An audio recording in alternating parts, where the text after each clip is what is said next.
અનામત છે એની અંદર જે જ્ઞાતિઓ છે એમાં અનેક એવી સમૃદ્ધ જ્ઞાતિઓ છે જે આપણા ભાગની અનામત એ લઈ જતા હોય, અને ત્યારે સમાજને જાગવા માટેની વાત કરી છે, પણ ભારતીય જનતા પાર્ટીની સરકાર એ પણ એ દિશામાં કામ કરી રહી છે।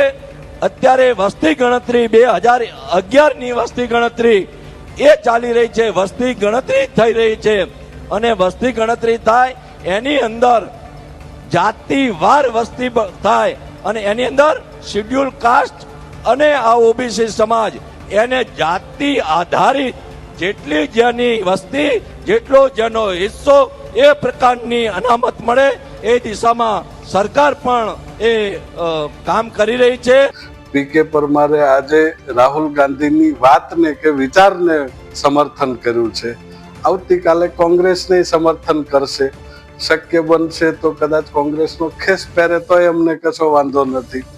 વ્યાજબી વાતની વ્યાજબી રજૂઆતોને સમર્થન કરવા માટે જેમ પીકે પરમારે હિંમત દાખવી છે, એમ બાકીના 156 ધારાસભ્યોએ પણ જમીર જો થોડું ઘણું પણ પીકે પરમારની જેમ જીવતું હોય તો એમણે પણ રાહુલ ગાંધીની વ્યાજબી વાતને સમર્થન આપવું જોઈએ। તમારા ભાગનો લઈ જતા નથી।